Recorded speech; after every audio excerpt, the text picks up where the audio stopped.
যতটুকু জরিমানা জন্মেছে তার 100% সে ছাড় পাবেন। নমস্কার বন্ধুরা, ডু অনলাইন ইজিলি চ্যানেলে সবাইকে স্বাগত জানাই। তো পরিবহন দপ্তর থেকে আজ একটি দারুণ খবর উঠে আসছে। তো সেটি হলো গাড়ি জরিমানার টাকা কিন্তু মকুব করা হবে। সেটা শুরু হচ্ছে 1 জানুয়ারি 2024 থেকে। তার সাথে সাথে আর কি তথ্য উঠে আসছে সেটি জানুন। পুরো তথ্য জানতে অবশ্যই পুরো ভিডিওটি দেখুন। আর ভিডিওটি যদি ভালো লাগে লাইক দিয়ে যাবেন, এবং যদি আপনি ভিডিওটি ফেসবুক থেকে দেখছেন তাহলে পেজটিকে ফলো করুন। আর যদি আপনি ইউটিউব থেকে দেখছেন তাহলে অবশ্যই সাবস্ক্রাইব করে অন নোটিফিকেশনটি অন করে দিন, যাতে আপনারা সমস্ত রকম সরকারি তথ্যের খবর সবার আগে পেয়ে যান। তো দেখুন কি বলা হয়েছে সরকারের তরফ থেকে। আমাদের সারা রাজ্যে প্রায় 1.5 কোটির ওপরে বিভিন্ন যানবাহন আছে, গাড়ি আছে। তারা রাস্তায় চলে, তারা নিয়মিত, বেশিরভাগ গাড়ি নিয়মিত ট্যাক্স প্রদান করে, তার গাড়ির ফিটনেস করে নেয়, পারমিট থাকলে সেটা রিনিউ করে বাণিজ্যিক গাড়ির ক্ষেত্রে। এগুলো করে বেশিরভাগ মানুষও। আমরা তাদের কাছে কৃতজ্ঞ থাকি সবসময় যে যত বৈধ কাগজপত্র নিয়ে রাস্তায় চলাচল করা যাবে সেটা সামাজিকভাবে তত ভালো। কিন্তু বেশ কিছু গাড়ির মালিক তারা সময় মতো ট্যাক্স প্রদান করেন না বা করতে পারেন না, ফলে সে গাড়ির ফিটনেসটাও ঠিকমতো চেক করেন না এবং পারমিটও রিনিউ করেন না বাণিজ্যিক গাড়ির ক্ষেত্রে।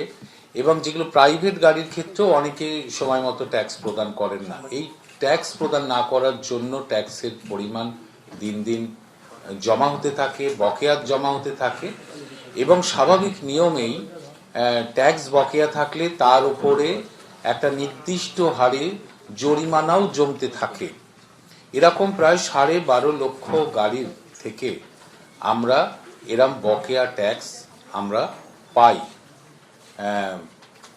এবং এই 12.5 লক্ষ গাড়ির মধ্যে বহু গাড়ি আছে যাদের ফিটনেস সময় মতো করেননি বা পারমিট রিনিউ করেননি, ফলে ফিটনেস এবং পারমিটেও তাদের প্রচুর জরিমানা তৈরি হয়েছে।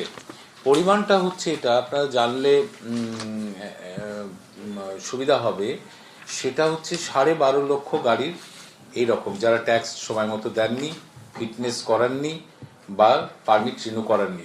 টোটাল গাড়ির সংখ্যা 12.5 লক্ষ। এর মধ্যে ই রিক্সা আছে, কনস্ট্রাকশন ইকুইপমেন্ট আছে, মোটর কার আছে, কমার্শিয়াল প্যাসেঞ্জার ভেহিকেল আছে, গুডস ভেহিকেল আছে প্রায় 35%। এর মধ্যে সিএফ এবং ফেল আছে 8 লক্ষ গাড়ির। 8 লক্ষ গাড়ির। তো এর জন্য পশ্চিমবঙ্গ সরকারের মাননীয় মুখ্যমন্ত্রী, যিনি 2011 সাল থেকেই বাংলার দায়িত্ব নেওয়ার পর থেকে বিভিন্ন প্রকল্পের মাধ্যমে বাংলার সর্বশ্রেণীর মানুষের সামাজিক ডেভেলপমেন্টের কাজ করে চলেছেন, এবং আমাদের রাজ্যের মানুষের যে স্ট্যান্ডার্ড অফ লিভিং সেটা ক্রমশ বৃদ্ধি পাচ্ছে। তেমনি তারই নির্দেশে এবং তারই অনুমোদন ক্রমে আমরা আগামী বছর যে 1 জানুয়ারি থেকে যে নতুন বছর শুরু হচ্ছে, সেই নতুন বছরের উপহার হিসেবে আমরা এই 12.5 লক্ষ গাড়িকে আমরা বিশেষ সুযোগ দিতে চলেছি।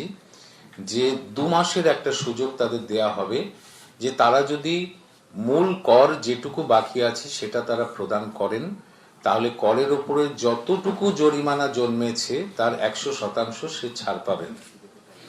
দ্বিতীয় হচ্ছে, যারা সিএফ এবং পারমিট রিনিউ করেননি তারা যদি 1 জানুয়ারি থেকে 30 জানুয়ারি প্রথম এই 30 দিনের মধ্যে সিএফ এবং পারমিট রিনিউ করিয়ে নেন, তাহলে তার উপরে যতটুকু জরিমানা জন্মেছে তা 100% তার মুকুব হয়ে যাবে। এবং দ্বিতীয় মাসে যদি এই সুযোগটা সিএফ বা পারমিটের ক্ষেত্রে তারা নেন, দ্বিতীয় মাসের 31 জানুয়ারি থেকে 29 ফেব্রুয়ারি তারা যদি সিএফ করান বা পারমিট রিনিউ করান, তাহলে তার জরিমানার 80% মুকুব করে দেওয়া হবে। এই যে যত ফাইন জন্মেছে সেটাকে মুকুব করে দিয়ে মূল কর প্রদান করা এবং সিএফ এবং পারমিট রিনিউ করার সুযোগটা গাড়ির মালিকদের, সর্বশ্রেণীর গাড়ির মালিকদের আমাদের সরকার মাননীয় মুখ্যমন্ত্রীর নির্দেশ অনুসারে দিচ্ছে। এটা নতুন বছরে একটা সুযোগ দেয়া হচ্ছে।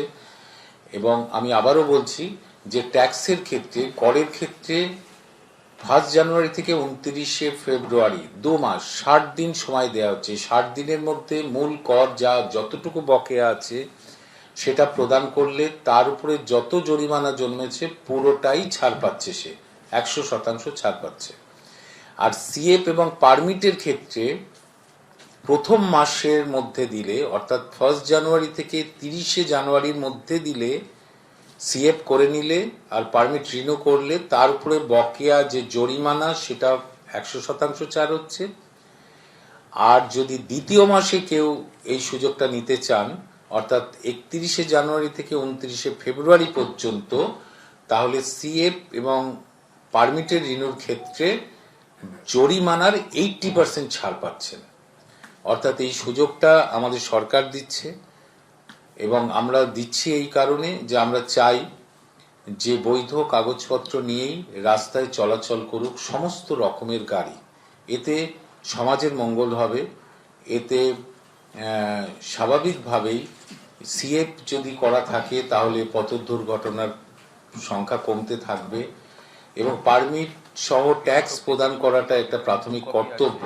গাড়ি আমরা যারা চালাই, আমরা যা কিছু করি, আমাদের একটা কর সরকারকে দিতে হয়, কারণ এই কর নিয়েই সরকার কিন্তু বিভিন্ন ডেভেলপমেন্টের মাধ্যমে আবার সাধারণ মানুষের কাছে সেগুলো ফিরিয়ে দেন।